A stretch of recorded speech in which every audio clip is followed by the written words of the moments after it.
هذا الوهاب سيكرمه وبرحمته يتغمده ويذيع الله له ذكرا وإلى الآباد يخلده هذا مني وأنا منه وفضائله Assalamualaikum warahmatullahi wabarakatuh. Bismillahirrahmanirrahim. Alhamdulillahirabbil alamin. Wassalatu wassalamu ala asyrafil anbiya wal mursalin sayyidina maulana Muhammad wa ala alihi wa ashabi ajmain. Amma ba'du. Nusarridu fi hadhil halqah qissata ahadi abdalil Islam fi furusiyati wa syaja'atihi wa ibadatihi wa zuhdi hatta qabla al-Islam kana muwahhidan wa la ya'budul asnam. Innahu Abu Dzar Al-Ghifari radhiyallahu an. Pada kesempatan ini saya akan mengkisahkan salah seorang sahabat Nabi, pahlawan Islam, kesatria yang pemberani, sekaligus ahli ibadah dan sosok yang terkenal zuhud dan keilmuannya. Dialah Abu Dzar Al-Ghifari. Mengenai sosok ini, Ali bin Abi Thalib karramallahu wajh berkata, Abu Dzar memiliki ilmu yang orang lain tidak mampu memperolehnya, hanya saja dia menyimpannya. Sebelum masuk Islam, dia sudah bertauhid. Dia tidak sudi menyembah berhala dan tidak percaya dengan klenik serta mengundi nasib. Dia menyembah Allah menghadap ke arah menurut kata hatinya, dan dia sudah mengucapkan kalimat tauhid sebelum masuk Islam. Wa kana yaqulu la ilaha illallah wa la ya'budul asnam. Beliau termasuk salah satu sahabat Nabi yang berada dalam barisan orang-orang yang memeluk Islam paling dahulu, as-sabiqunal awwalun. Ada yang mengatakan orang yang keempat atau kelima masuk Islam, dan dia salah seorang yang memproklamirkan keislamannya secara terang-terangan di hadapan pentolan-pentolan orang-orang Quraisy yang kafir. Abu Dzar Al-Ghifari adalah sosok yang keras dan teguh dalam berpegang pada pendirian. Dia seorang yang zuhud dan warok, yang berjiwa revolusioner, yang tidak pernah berhenti mengkritik penguasa-penguasa yang gemar menimbun harta kekayaan. Lantaran sikapnya inilah yang kemudian mengantarkannya ke tempat pengasingan, Rabidah, agar orang-orang kaya tidak lagi mendengar kritik-kritiknya yang tajam. Revolusi dalam beragama bukanlah hal yang asing dan latah. Sebab agama adalah revolusi itu sendiri. Dan Nabi merupakan revolusioner dan pembaharu sejati. Ibrahim alaihissalam adalah cermin revolusi akal yang menohok dan mengolok-olok tradisi-tradisi buta dan pembawa revolusi tauhid melawan paganisme dan penyembah-penyembah berhala-berhala. Musa alaihissalam mengibarkan bendera revolusi pembebasan melawan otoritarianisme penguasa.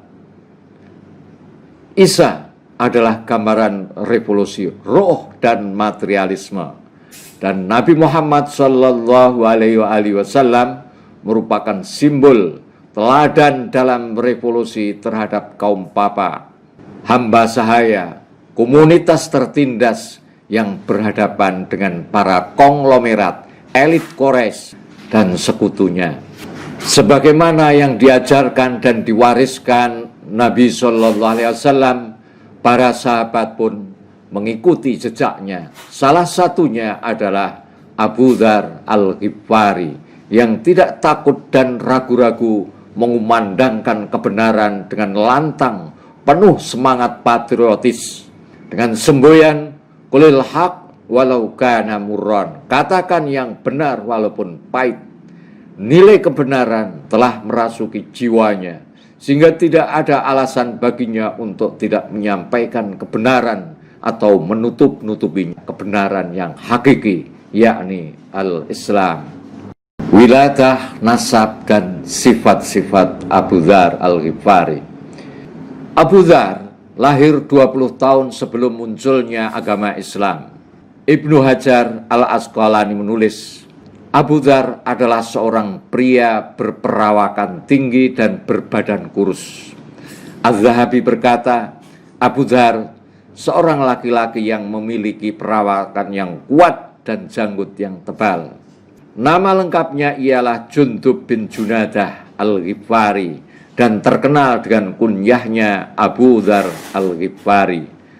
Ayahandanya bernama Junadah adalah putra Ghifar, ibundanya Ramlah bin Al-Waqi'ah dari kabilah Bani Ghifar bin Malil.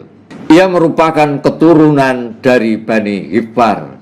Bani Ghifar adalah kabilah Arab suku Badui yang tinggal di pegunungan yang jauh dari peradaban orang-orang kota.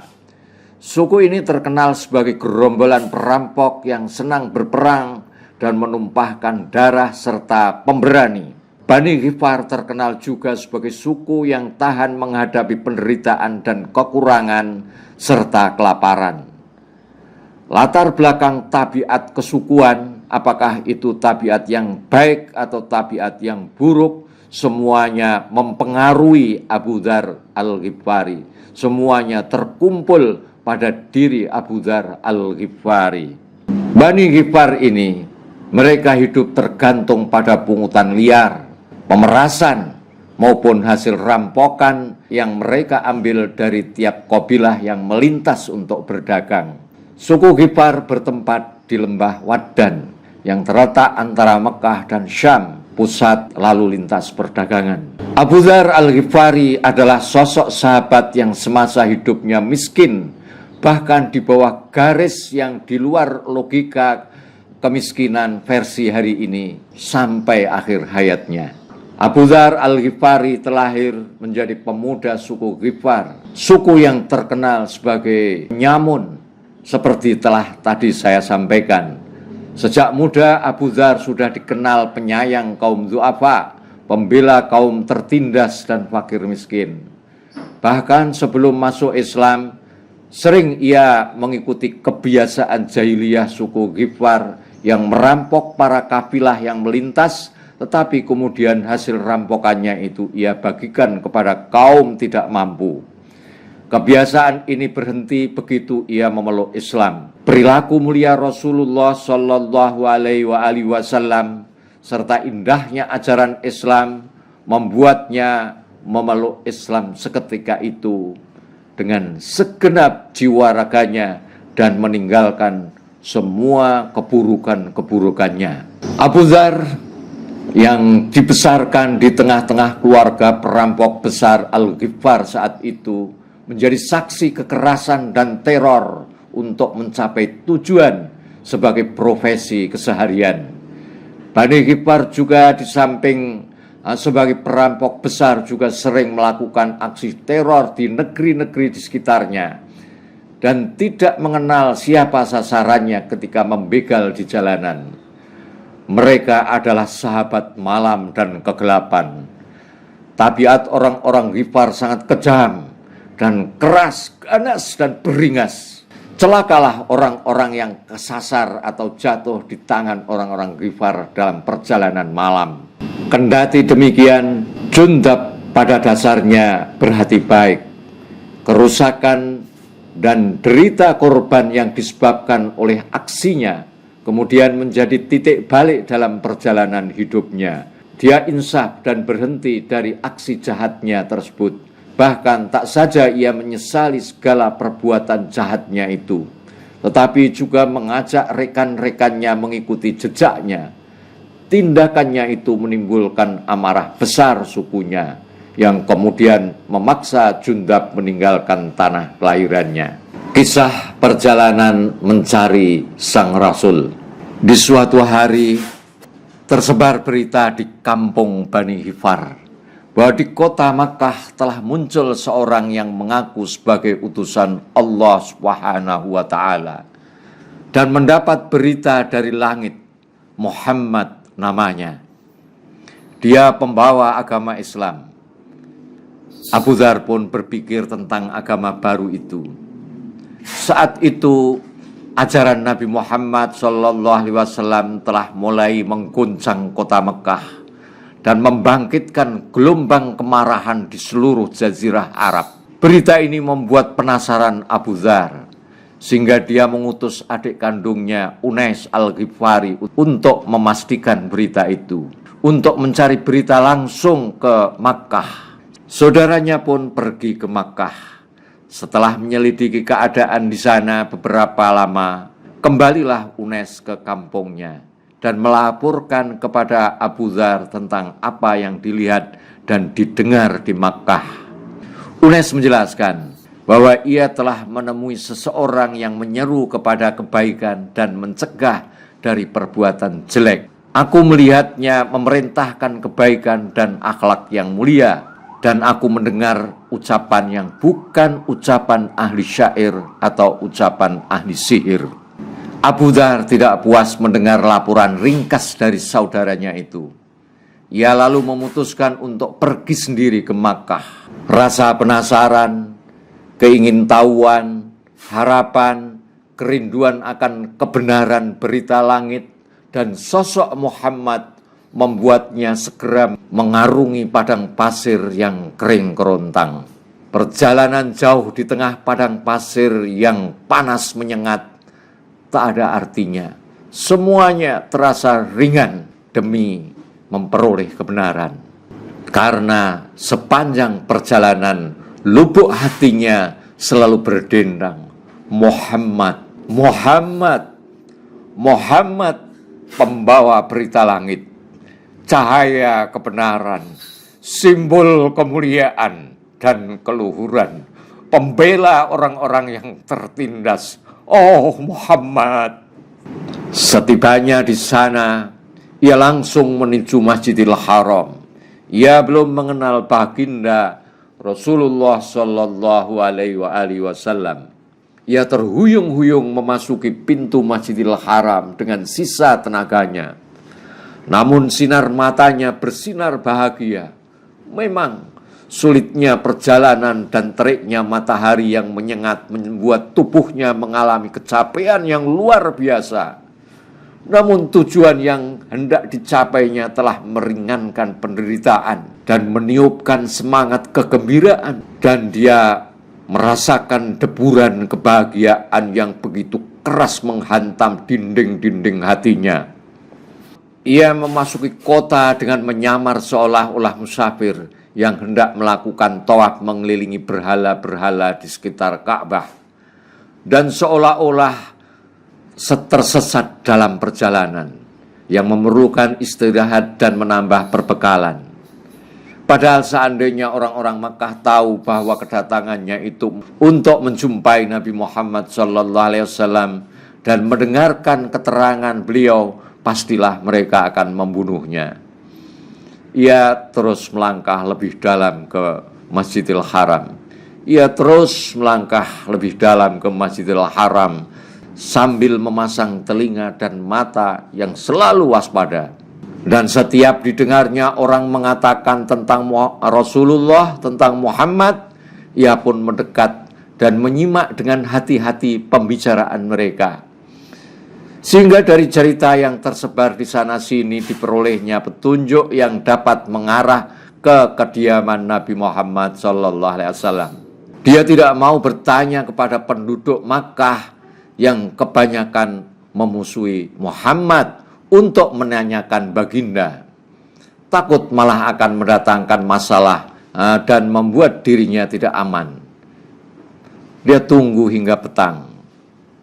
Ia masih terus tinggal di Masjidil Haram. Dan ketika hari sudah mulai gelap, Ali karramallahu wajah melihat ada seorang musafir asing. Pada masa itu menolong dan membantu memenuhi hajat para musafir, orang-orang miskin, dan orang-orang asing sudah menjadi kebiasaan masyarakat Arab. Ali pun mendekatinya, lalu membawa musafir itu ke rumah dan menjamunya. Ali merasa belum waktunya untuk bertanya mengenai siapa dan apa maksud kedatangannya. Musafir tersebut juga tidak mengemukakan maksudnya kepada tuan rumah. Pagi harinya ia kembali ke masjid. Sepanjang hari keadaannya tetap seperti itu. Abu Dzar tidak bisa menemui baginda Nabi Shallallahu Alaihi Wasallam karena dia belum pernah mengenal baginda dan tidak bisa bertanya kepada siapapun. Dia tidak mau bertanya kepada siapapun. Kemungkinan besar hal tersebut disebabkan berita tentang permusuhan orang-orang kafir Quraisy terhadap baginda Rasulullah Shallallahu Alaihi Wasallam telah tersebar luas. Siapapun yang menemui beliau akan disiksa dengan segala cara. Ia pun berpikir, tidak mungkin menanyakan kepada orang lain mengenai keadaan baginda Nabi Shallallahu Alaihi Wasallam yang sebenarnya. Ia takut jika ia bertanya kepada seseorang, kemudian orang tersebut berprasangka buruk dan ia akan mendapatkan kesusahan. Sore hari kedua, Ali mendekati sang musafir itu. Ali berpikir, musafir asing ini pasti mempunyai tujuan datang kemari. Mungkin tujuannya belum terpenuhi. Ali pun mengajak kembali tamunya menginap dan menjamunya di rumahnya. Namun begitulah keadaannya. Malam itu pun Sayyidina Ali belum bertanya kepadanya. Hingga datanglah malam ketiga. Ali bertanya kepada tamunya, apakah tujuanmu datang kemari wahai kawan? Setelah orang itu meminta Ali untuk bersumpah dan berjanji tidak menyebarkan perkataannya, kalau Ali bersedia, dia akan menjawab dengan jujur setiap pertanyaannya. Serta orang itu meminta Ali merahasiakan dirinya. Sayyidina Ali pun bersumpah dan berjanji seperti yang diinginkan. Barulah kemudian orang itu tidak lain Abu Dzar Al-Ghifari mengutarakan maksudnya. Kemudian Ali menyampaikan kepadanya bahwa sesungguhnya beliau Muhammad adalah utusan Allah Subhanahu wa Ta'ala. Jika esok pagi aku pergi, ikutlah dengan aku. Aku akan mengantarmu kepada beliau. Karena suasana pertentangan masih panas, maka jika selama di perjalanan kita menemui seseorang yang mencurigai perjalanan kita, aku akan berpura-pura membetulkan terompah itu sandal. Tapi engkau harus terus berjalan. Jangan pedulikan aku agar orang tidak mengetahui perjalanan kita. Jika aku terus, ikutilah aku. Keesokan harinya, Ali diikuti musafir itu tiba di tempat baginda Nabi Shallallahu Alaihi Wasallam. Laki-laki itu adalah Abu Dzar Al-Ghifari. Didapatinya Rasulullah sedang duduk seorang diri. Ia mendekat kemudian menyapa, Assalamualaikum wahai kawan sebangsa. Waalaikumsalam wahai sahabat. Jawab Rasulullah Shallallahu Alaihi Wasallam. Lalu Abu Dzar berkata, bacakanlah kepadaku hasil syair gubahan Anda. Nabi menjawab, ia bukan syair hingga dapat digubah, tapi Al-Quran yang mulia, kata Rasulullah Sallallahu Alaihi Wasallam. Kemudian Rasulullah membacakan wahyu Allah Subhanahu wa Ta'ala. Lalu Abu Dzar menyatakan keislamannya. Asyhadu an la ilaha illallah wa asyhadu anna Muhammadan abduhu wa rasuluh. Aku bersaksi tiada Tuhan selain Allah, dan aku bersaksi bahwa engkau adalah hamba dan utusannya. Lalu Rasulullah bertanya, Anda dari mana wahai kawan sebangsa? Dari Ghifar. Rasulullah Shallallahu Alaihi Wasallam menatap tajam, ingin memperoleh kepastian. Bibir Rasulullah yang mulia menyunggingkan senyum dan wajah diliputi rasa bahagia, kagum dan takjub. Abu Dzar juga tersenyum karena ia mengetahui rasa yang terpendam di balik kekaguman Rasulullah setelah mendengar bahwa orang yang telah mengikrarkan Islam di depannya secara terus terang itu adalah seorang laki-laki dari Ghifar. Rasulullah pun bersabda, Wallahu yahdi man yasha. Sesungguhnya Allah memberi petunjuk kepada yang dikehendaki. Abu Dzar baru saja masuk Islam. Ia sudah mengajukan pertanyaan kepada Rasulullah Sallallahu Alaihi Wasallam. Wahai Rasulullah, apa yang sebaiknya saya kerjakan menurut Anda? Faqala li, ya Abu Dzar, uktum hadzal amra warji ila baladik fa idza balagaka zuhuruna faqbil. Kembalilah kepada kaummu, ke negerimu sampai ada perintahku nanti. Dan kalau sampai kepadamu kemenangan kami, maka menghadaplah, jawab Rasulullah. Mendengar wasiat tersebut, Abu Dzar menegaskan kepada Rasulullah Sallallahu Alaihi Wasallam. Kata Abu Dzar, demi yang mengutus engkau dengan kebenaran, sungguh aku akan meneriakkan di kalangan mereka bahwa aku telah masuk Islam. Dan Rasulullah pun mendiamkan. Kemudian ia pun menuju Masjidil Haram. Waja'a ilal masjid wa Quraisyun fih. Faqala ya syara Quraisy, inni asyhadu alla ilaha illallah. Dan menyerukan syahadat dengan suara lantang. Dan berkeliling Makkah untuk meneriakkan bahwa ia seorang muslim. Akibatnya ia dipukuli dan disiksa dan menjadi bulan-bulanan orang-orang musyrik suku Quraisy. Berkat pertolongan Abbas bin Abdul Muthalib, ia selamat dan suku Quraisy membebaskannya setelah mereka mengetahui bahwa orang yang dipukuli berasal dari suku Ghifar yang terkenal sebagai suku yang ganas dan sangar. Rasulullah kembali menyuruhnya pulang dan menemui keluarganya. Ia pun pulang ke Bani Ghifar dan mengajak sanak kerabatnya memeluk agama baru ini. Sahabat kampung ilmu yang berbahagia, Abu Dzar tidak cukup puas dengan status barunya secara formal menjadi seorang muslim. Tapi dia juga ingin menjadi seorang muslim yang fungsional. Jangan sampai keislamannya itu tidak berfungsi.